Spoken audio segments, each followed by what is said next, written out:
True News with anchor persons Melissa Story and Jeff Clark.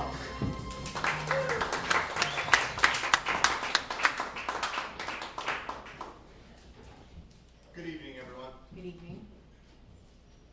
Everyone else is lying to you. We're here to set you straight. I'm Jeff the Road Clark. I'm Melissa Top Story. And you're watching the Real True News.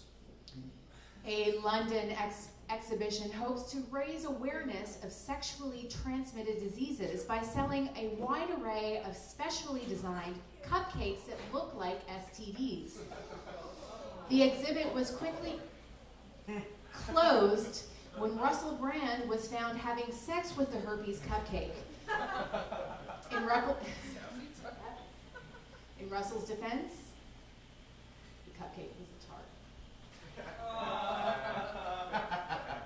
I also groaned at that when I read it. All right, Stephen Harper's Bridge to Strengthen Trade Act is under scrutiny because it will exempt any company that wants to build a new Windsor to Detroit bridge from all environmental regulations. This is, of course, great news for Shitty Eddie's Bridge Company, who constructs their bridges out of rusty paint cans and plastic six-pack rings. That shouldn't be hard to say, but it was. Stop judging me. You made it hard. A recent... I was just itching. Sorry. Why?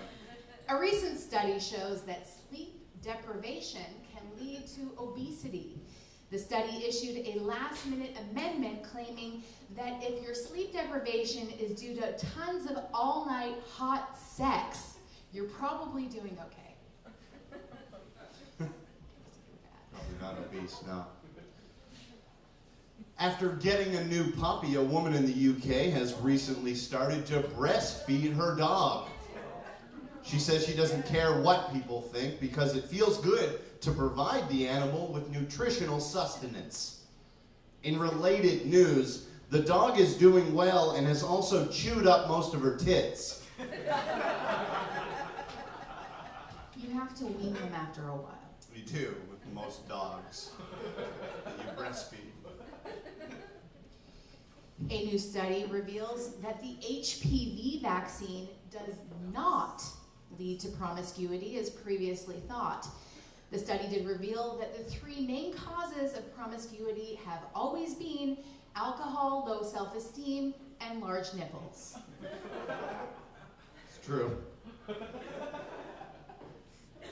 A man in India just became the world's oldest dad, having a son at age 96. His 52-year-old wife successfully gave birth last week.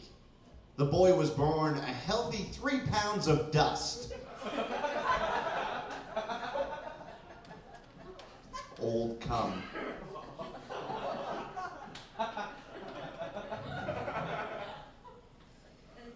Council has loosened the rules on Toronto strip clubs, which formerly were strictly no touching, to allow handshakes.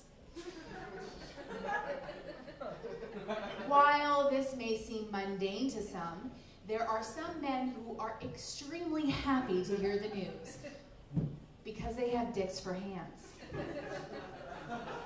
It's a good day for those people.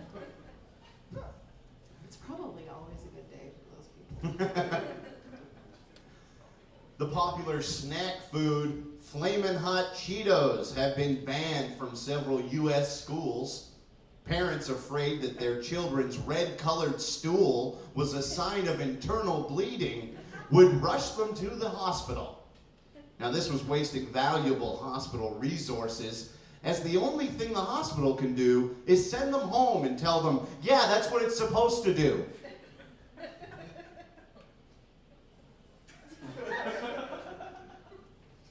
Sarah Palin has accused Obama of the old shuck and drive, a racist term that dates back to the slave era.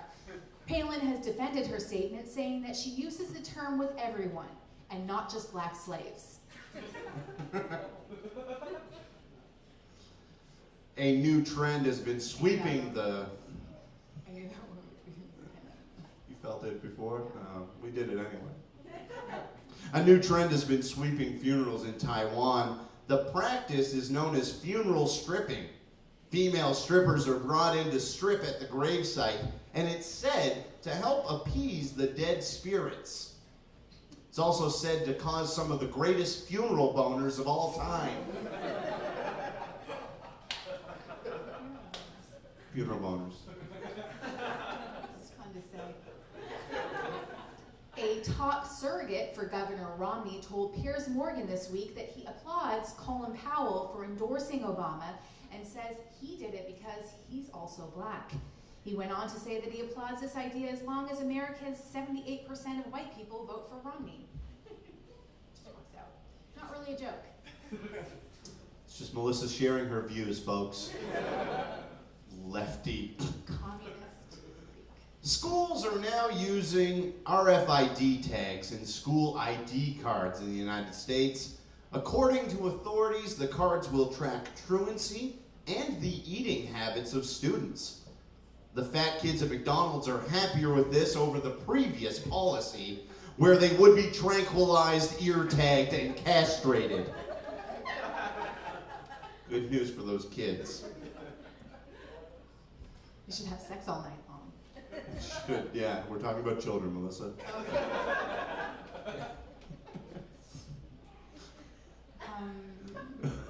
President Obama challenged the media to find instances where I should listen to you. It's okay. Don't. No one is. Okay. No one is. Challenged the media to find instances where Governor Romney changed his mind about policies and flip-flopped. Romney issued a challenge to the media himself to find a picture of himself where he isn't making this face. There's not one.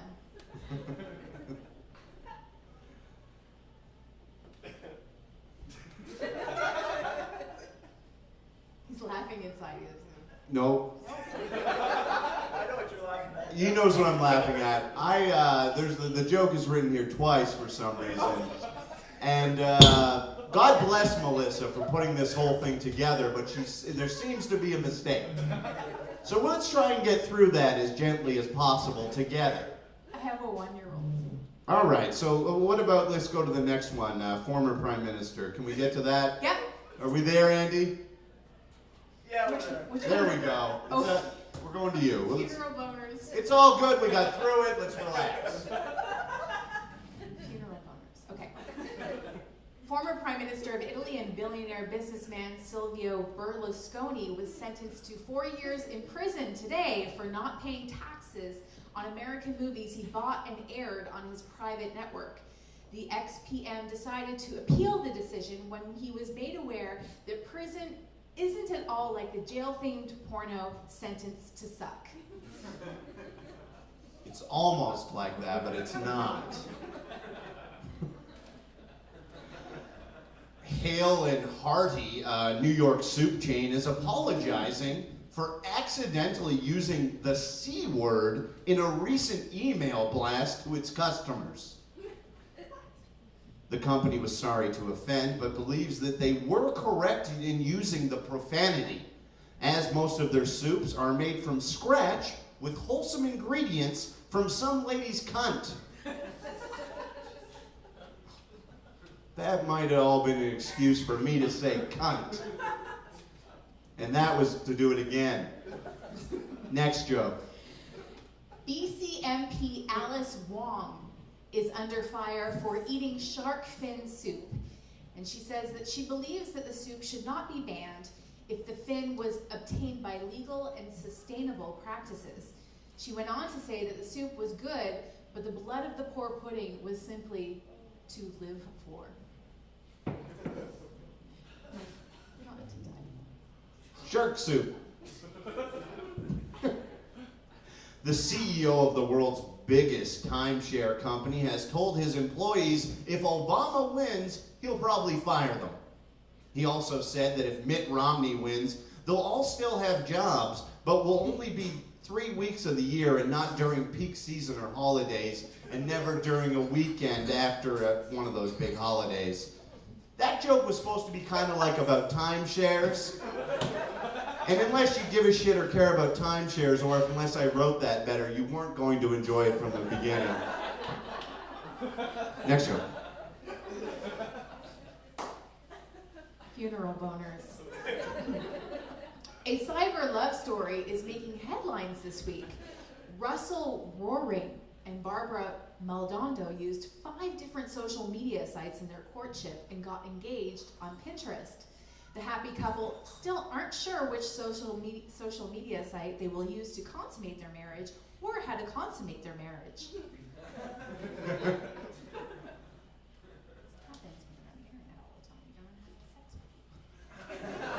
Actual people. That's what would happen, yeah. Singlesex.dk, a sex dating site in Denmark, has asked men to send in photos of their penises to win a free iPhone 5. And the one with the smallest penis wins. The winner will have the latest in cell phone technology and nothing else. The winner was actually announced. Oh yeah, half-inch. Half-inch penis. Congrats. You get an iPhone. Wish I lived in Denmark. That concludes this edition of The Real True News. I'm Melissa Top Story. I'm Jeff the Road Clark. Everyone else is lying to you. Real true news, ladies and gentlemen. Next up, he